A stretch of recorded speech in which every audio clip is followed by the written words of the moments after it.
Hi, and welcome back to Family Sociology, looking at wedding bells, Part 2. Now we're going to explore the sociological perspectives on marriage, and we're going to look at common law more thoroughly, and what makes relationships and marriages happy, conflicts in marriage, types of marriage, and we're going to finish it off with some thoughts about marriage in the future. And what we're going to get started with, it will begin with the feminist perspective. The feminists see that generally women are exploited by men through marriage.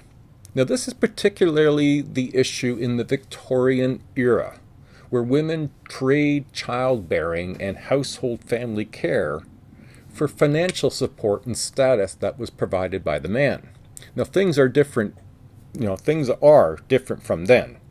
However, there are vestiges of this in today's families from the feminist perspective. Remember, the feminists want to break down patriarchy, the men and the women. So they're basically saying the more egalitarian is where they want to be, and it's what makes the most sense from their perspective, a more balanced. Symbolic interactionalists, as is usual, these guys look at the face-to-face, day-to-day interactions between spouses. Now, they would look at the meaning and the manner the couple communicate, how they resolve conflicts, and how they merge their individual family backgrounds and traditions into their own family, their family of procreation. So they're looking at the face-to-face words and how we understand those words between those two people. Structural functionalists, they see the family as having separate roles for men and women, or separate functions that ensure that the survival of the family occurs.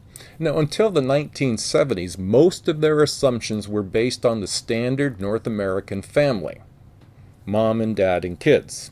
Now, this may not hold as much water with the emergence of alternative family types. Then we're going to look at conflict. Now, remember, they look at how marriage is going to create and maintain the social inequities that occur already in the society, depending upon where one stands. For example, the social class, upper class versus middle class versus lower class. That will make a huge difference. Ethnicity and religion may also influence a family's access to resources. Then the developmental perspective, now they argue that there are 4 tasks to accomplish in order to transition to a successful marriage. The first thing to do is to establish an identity. You're moving from me to we. So that's first. Establish your we identity. You define boundaries. What makes us us and what makes everybody else everybody else. Then 3, maintain a household. That's the divvy up of the responsibilities and maintaining a successful household. And then 4, manage their relationship. Now here, by developing the we-ness, the expectation is that we're going to be able to depend on each other to satisfy our needs. And so a lot of the courting and dating that occurred helps us understand who we are and developing our we-ness. But certainly in marriage, we better have our we-ness.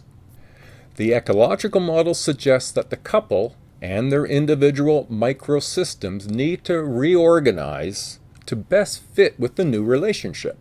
Now, this can include how frequent families of orientation occurs, involvement from your friends and family of orientation, your parents or your partner's parents, in-laws, and how you bridge and merge traditions and celebrations. Now, we're going to explore the cohabitation and common law arrangement as an alternative to marriage, and we'll look at that more closely. Together, but not married, which is cohabitation or common law. And in Canada, cohabitation is increasingly accepted, especially among younger people. Common law union, a union of 2 partners in a lasting relationship resembling marriage. In 2011, Stats Canada indicated that there was 2.8 million Canadians aged 15 and older, making up 16.7% of all census families. Proportion has doubled over the last 2 decades. You'll see that in table 4.1.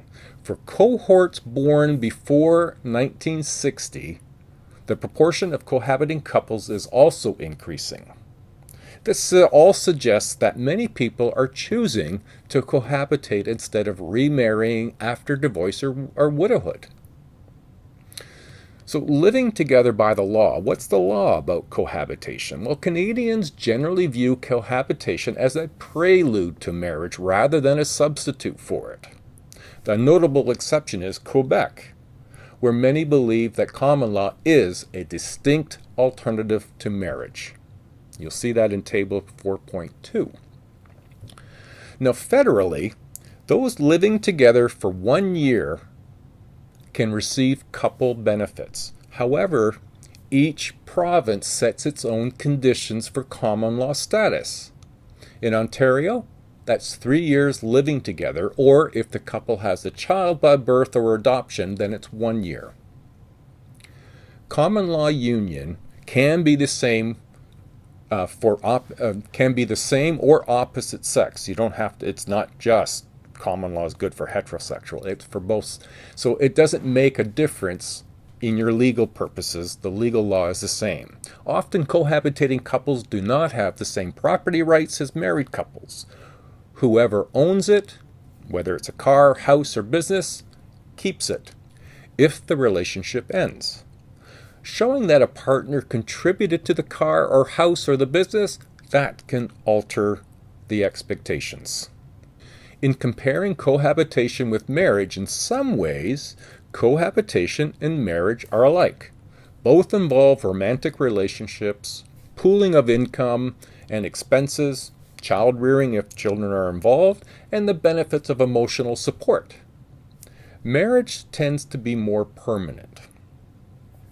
No waiting period for legal rights and responsibilities to apply in marriage as when couples live in common law. Common law not governed by the same social expectations. Cost of leaving are seen as lower than marital separation and divorce. People who had romantic relationships and sexual intercourse younger are more likely to cohabitate. So what difference, if any, is there in between marital relationships and happiness? Let's go down that path.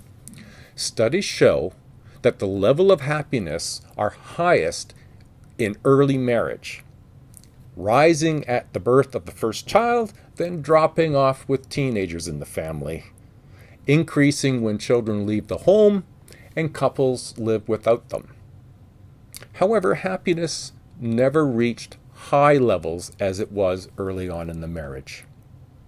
Other studies found that happiness declined over time. However, the amount of decrease was related to the couple's happiness at the beginning of the research. Mixed unions have implications arise based on their different cultural traditions, relationships with extended families, the in-laws, religion, death of a mother or a father, and caring for the survivor. In regards for same-sex couples, their happiness is similar to those of heterosexual couples. For cohabitation couples, it's difficult to make general statements about happiness. It includes so many variations. As cohabitation is more accepted, therefore less stigma attached to it. Both marriage and cohabitation support improved psychological well-being. So how do our individual qualities and interactions between partners affect our relationships? Measuring marital happiness is really very difficult. Given all the variables that can influence this topic, length of marriage, age of the individuals, reasons for marrying, we can also look to the research investigation regarding what evaluative tools do research use. So we're going to start looking at 4 factors that can influence relationship satisfaction. The first one, what do individuals bring to the relationship?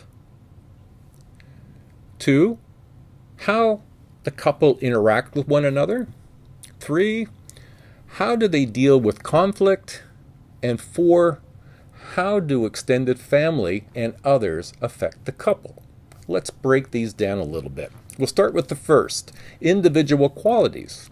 When we enter a relationship, we bring our personality, our past history with us, the good and the bad and the ugly. Researchers have identified that there are what are known as the Big 5 personality traits. Check it on page 112, figure 4.2. They fall on a continuum, each of these. So conscientiousness is singled out as critical.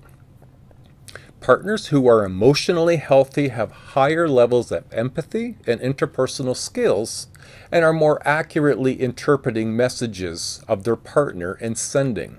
Now that's also fits within what we know as emotional quotient, which is the management of our emotions. The stronger we are at that, the better we are as a partner. And let's look at the second point, interaction between the partners. Now, relationship style of couples is related to both problem solving and marital satisfaction. Spending a long time talking, however, does not necessarily mean that the couple's communication is effective. More communication is not always better. Effective communication depends on continued use of maintenance strategies. Being positive or helpful when the partner is tired or cross or otherwise negative, listening effectively. Capitalization. Well, this is the process of responding to positive events by celebrating or sharing good news with one another. You can capitalize on the sharing of good news by reliving and receiving positive feedback. Nonverbal communication may be more important than what each partner actually says. Okay, we'll look at the third point. Conflict in the relationship will happen in all relationships. Conflict itself is not bad, it's how we handle it. Remember, conflict isn't bad or unnatural. It is normal and it can be very healthy. The main issue isn't whether or not you have conflict, it's how you approach and deal with interpersonal conflict. Again, this comes back to emotional quotient. It's very important. So how are conflicts resolved? Well, for some of what is at issue here are two questions. Are they having troubles because they fight? Or are they fighting because they're having troubles? Individuals have different conflict styles. Those most successful in dealing with differences are those who de-escalate conflict instead of feeding the anger. Those who trade anger for anger are more likely to set off a vicious cycle. The balance between conflict and pleasant aspects of marriage is also important. Every negative interaction should be balanced by 4 or 5 positive ones. The fourth point, extended family and others. Now, how the extended family members, your in-laws, can have an important impact on couples' marital happiness. Our conflict style is related to our own family of orientation. Ultimately, couples need to commit to their we-ness when dealing with extended family and friends. The social media's influence in our relationship is growing, both the good and the bad. Happiness is demonstrated when one posts images of both of you and your partner rather than posting pictures of yourself without one's partner. Okay, let's carry on with the types of marriage. Levy and Olson in 1993 collected data from over 8,000 heterosexual married American couples and measured the spouse's evaluation of their relationship along 9 dimensions. Now, these dimensions include personality issues, communication, conflict resolution, financial management, leisure activities, sexual relationship, children and parenting, family and friends, and religious orientation. Then they identified 7 types of marriages. Now, what's interesting here is each category self-report as being happy. Now you can see how these are divided up on page 115. But remember, each category, each of the 7 types of marriages self-report as being happy. Even when you read it, it may not come across that way to you because it wouldn't suit you, but it does suit them. Okay, let's move on about when marriage maybe doesn't go so well. And we'll look at things like infidelity. Sex outside a committed relationship ranges from one-night stands to long-term relationships. Can be only sexual. It's not only in terms of a sexual, but it could also be emotional or a combination. The interaction with the internet lover may lead to emotional withdrawal from a partner. Some other observations regarding infidelity. Men are more likely to be unfaithful, though recent studies show rates for men and women are becoming more alike. For men, being married or cohabitating has no significant effect on predicting infidelity. Married women are less likely to be unfaithful. More highly educated people are more likely to report engaging in infidelity. Infidelity is the single most cited cause of divorce.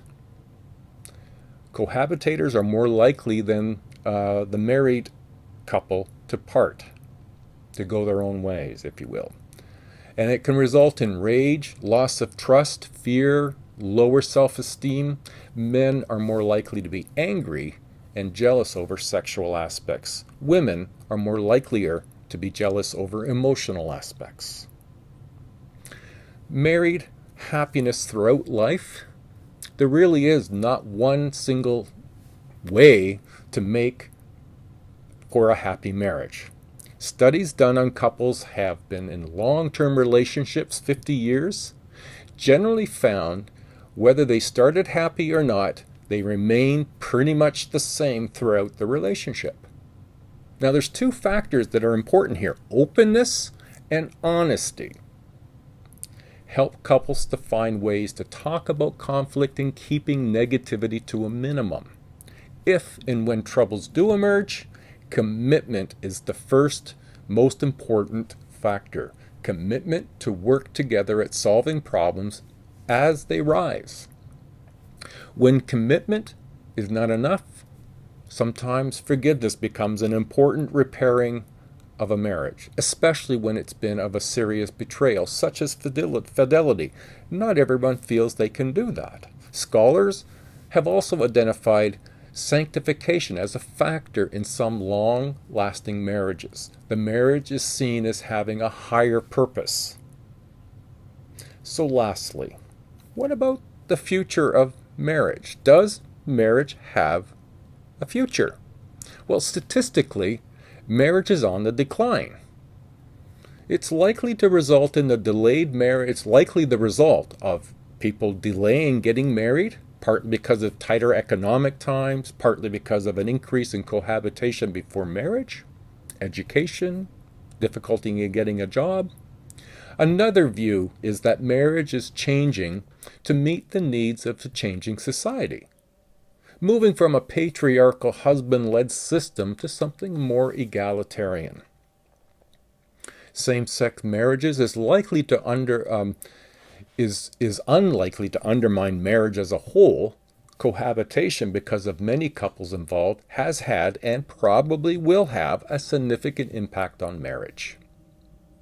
Because of the value still placed on marriage, it will, in all likelihood, survive. Well, there we go. That was a review of wedding bells, or not, perhaps more to it than you may have thought. Next week, we're going to explore children. Yes or no? We'll see you next week, everybody. Keep up the good work. Bye now.